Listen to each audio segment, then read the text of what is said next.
लेकिन मुझे एक और चीज के ऊपर बहुत ज्यादा खदशा है, और वो खदशा ये है कि खाना जंगी की तरफ ना चला जाए मामला। सऊदी अरेबिया और इंडिया के बारे में अगर मैं बात करूं इंडिया की, तो इंडिया की एक प्राइवेट कंपनी है जिसका नाम है कल्याणी ग्रुप्स, हथियार बनाती है प्योरली मेड इन इंडिया के बने हुए। अब सऊदी अरेबिया ने इंडिया को अप्रोच किया है कि उन्हें चाहिए प्योरली मेड इन इंडिया के बने हुए हथियार। इसके लिए सऊदी अरेबिया पे करेगा इंडिया को $155 मिलियन। लॉन्ग मार्च से सऊदी वलीअहद का दौरा मुतासिर हो सकता है।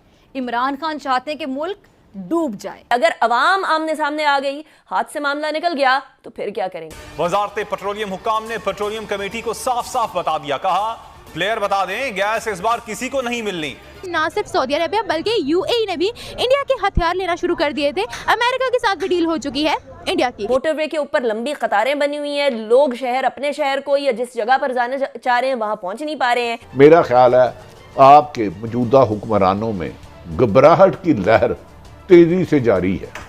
बटी साहब, ये तो मेरा आप समझते हैं कि ये उस वक्त से जारी है? आपको लगता है जिस तरीके से पूरे वर्ल्ड में अब इंडिया को प्रेफर कर रहे हैं लोग, क्या पाकिस्तान इंडिया के मुकाबले पर किसी भी सेक्टर में आ सकता है? व्यूअर्स, आज हम बात करने वाले हैं सऊदी अरेबिया और इंडिया के बारे में। अगर मैं बात करूं इंडिया की, तो इंडिया की एक प्राइवेट कंपनी है जिसका नाम है कल्याणी ग्रुप्स, हथियार बनाती है प्योरली मेड इन इंडिया के बने हुए। अब सऊदी अरेबिया ने इंडिया को अप्रोच किया है कि उन्हें चाहिए प्योरली मेड इन इंडिया के बने हुए हथियार। इसके लिए सऊदी अरेबिया पे करेगा इंडिया को $155 मिलियन। तो अगर हम पाकिस्तान की बात करें, पाकिस्तानी ये कहते हैं कि हमारे हथियार पूरी दुनिया में बहुत ज़्यादा मशहूर है, जिससे हम पूरी दुनिया को फतह कर सकते हैं। लेकिन अगर हम पूरी दुनिया की बात करें तो पूरी दुनिया में इस वक्त इंडिया को प्रेफर किया जा रहा है। ना सिर्फ सऊदी अरेबिया बल्कि यूएई ने भी इंडिया के हथियार लेना शुरू कर दिए थे। अमेरिका के साथ भी डील हो चुकी है इंडिया की। ये कहूँगा कि पहले तो वो इस्लामी मुल्क है, कोई भी मुश्किल वक्त आए तो हम हमेशा पाकिस्तान ने सऊदीया की सपोर्ट की है, तो उनको चाहिए यहाँ पे क्वालिटी भी हर चीज़ अच्छी है, यहाँ से खरीदें। मुझे एक आप बात बताएं। सेकंडली वो ये है कि इसलिए वो खरीद रहे हैं कि वो बड़ी मार्केट है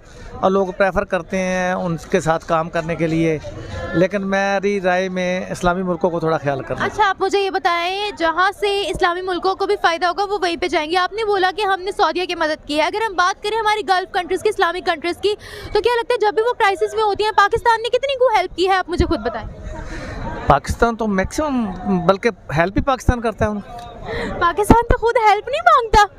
नहीं, वो तो लोन की शक्ल में देते हैं, कभी पैसे की चाहिए वो देते हैं, लेकिन जो फिजिकली पाकिस्तान में इस वक्त क्या जो सिचुएशन हमारी है, जीडीपी की जो सिचुएशन हमारी इकोनॉमी की है, इंडस्ट्रीज की, आपको क्या लगता है?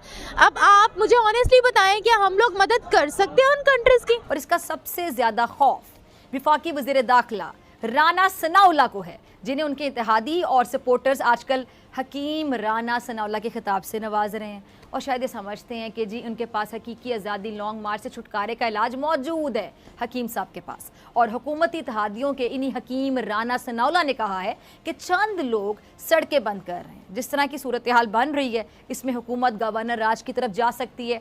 पुलिस दोनों तरफ से बैरियर लगाकर एहतजाज करने वालों की हिफाजत कर रही है। पंजाब और केपीके में गवर्नर राज लगाना चंद हफ्तों की बात है। अच्छा, विफाकी वज़ीर दाखिला साहब ने यह भी कहा कि लॉन्ग मार्च से सऊदी वलीअहद का दौरा मुतासिर हो सकता है।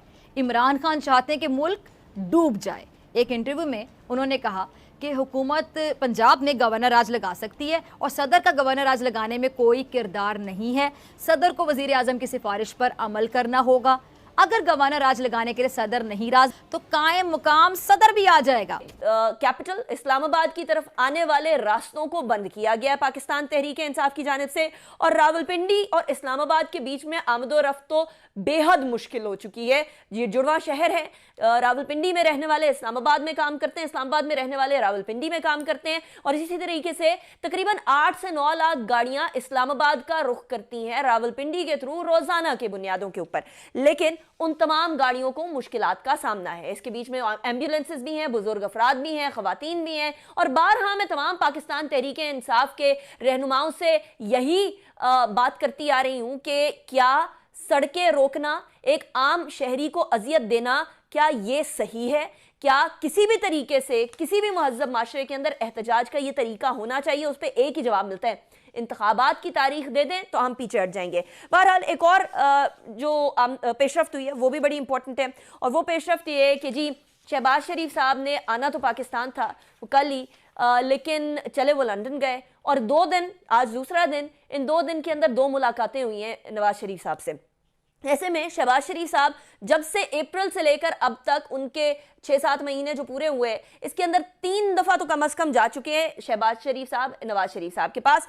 इसके अंदर पहली मुलाकात 11 मई को हुई थी। शहबाज शरीफ साहब ने अप्रैल के अंदर चार्ज उठाने के बाद मई के अंदर अपने भाई से जाकर बहुत सारी इंपॉर्टेंट डिस्कशंस करना सही समझा। उसके बाद यूएन के दौरे के बाद दूसरी मुलाकात 18 सितंबर को हुई थी। और अब इजिप्ट के बाद COP27 के इवेंट के बाद शहबाज शरीफ साहब ने ट्वीट तो किया कि ऑफ टू पाकिस्तान, लेकिन वो ऑफ टू लंदन हो गए और अभी इस टाइम पर 9 नवंबर को दूसरी मुलाकात हुई और इसी दौरे के अंदर 2 मुलाकातें 2 दिन के अंदर हो चुकी हैं। कहा जा रहा है कि बड़ी इंपॉर्टेंट डिस्कशंस की जाएंगी, इसलिए क्योंकि आज से एक और अहम पेशरफ्त, ये तीसरी अहम पेशरफ्त है आज की, और वो तीसरी अहम पेशरफ्त ये है कि chief of army staff general Qamar Javed Bajwa की बाकायदा फेयरवेल मुलाकातें शुरू हो गई हैं। इससे पहले बहुत सारी कयास आराइयां चल रही थी कि एक्सटेंशन हो जाएगी, एक्सटेंशन दे दी जाएगी, अप्रैल तक जाएगा, मार्च तक जाएगा मामला, 3 साल, और इमरान खान साहब ने तो ताहयात एक्सटेंशन की ऑफर भी दे दी थी। लेकिन अब ये वाजे हो गया कि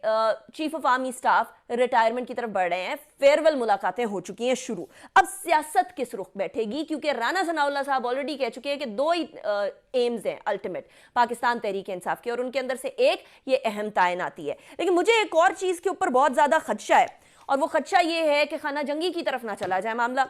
वो इसलिए क्योंकि राना सनाउल्लाह साहब इंटीरियर मिनिस्टर ने एक बात फरमाई है, और वो बात, वैसे तो राना साहब बहुत सारी ऐसी बातें कर जाते हैं जिसकी वजह से ऐसे लगता है कि मामला गड़बड़ की तरफ ही चला जाएगा, लेकिन उन्होंने कहा है कि मेरी मुस्लिम लीग नून के मकामी रहनुमाओं से और अराकीन असेंबली से अपील है कि वो अवाम को मुश्किलात से निकालने में अपना किरदार अदा करें। अभी I am reading as is, जो राना साहब ने कहा है वो मैंने आपके सामने रख दिया है। अवाम को किस तरीके से निकालें? क्या पाकिस्तान तहरीक इंसाफ के कारकुनान और PMLN के कारकुनान आमने सामने आने वाले हैं? इससे पहले भी राना सनाउल्लाह साहब अपनी कल की प्रेस ब्रीफिंग में भी कह चुके हैं कि अगर अवाम आमने सामने आ गई, हाथ से मामला निकल गया, तो फिर क्या करेंगे? तो क्या मामला वाकई में वहीं जा रहा है?